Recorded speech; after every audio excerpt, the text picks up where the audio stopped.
नाज़रीन खबरें नए अपडेट जे सिलसिले की अगते वधाईंदे खबर शामिल कंदासीं। कराची मलीर मां रिपोर्टर नजीब अमन ख़ास के लिए खिदमत अवाम वेलफेयर ऑर्गेनाइजेशन जे बानी ऐं चेयरमैन ज़ाहिद रहीम एहसान डेवलपमेंट वेलफेयर ऑर्गेनाइजेशन जे सद अहमद कुरैशी ऐं United Home and Care Welfare Association Hassan Baloch ऐं doctor Essa lab Malir branch ऐं अकीला लतीफ़ मेमोरियल जे सरपरस्ती हेठ इस्तेमाल नॉर्थ कराची पारां 97 हेड मुफ़्त मेगा अखियुनि जी मेडिकल कैंप शेर मोहम्मद गोड मलीर सिटी रोड में मुनक़द कई वई, जंहिंमें school specialist doctor Ayub Baloch, ANT specialist doctor Abdul Qayyum, doctor Umair, doctor Zeeshan gynaecologist doctor Kainat, doctor Samina sonologist doctor Abdullah bin Zubair, अखियुनि जे माहिर डॉक्टर शायान शादमानी खुटुम 580 मरीज़नि जो मुआइनो कयो। एहसान वेलफेयर डेवलपमेंट ऑर्गेनाइजेशन ऐं एक्टो फार्मा पारां समूरे मरीज़नि खे मुफ़्त दवाऊं ॾिनियूं वयूं।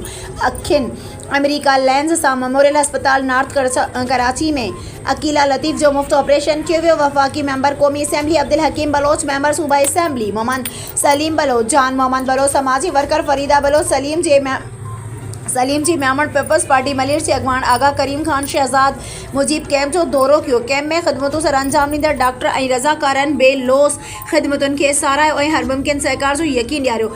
हसन बलोच, असलम इंजीनियर शाहनवाज़ सभिनीनि मोअज़्ज़िज़ महिमाननि खे सिंधी अजरक जो तोहफ़ो पेश कयो।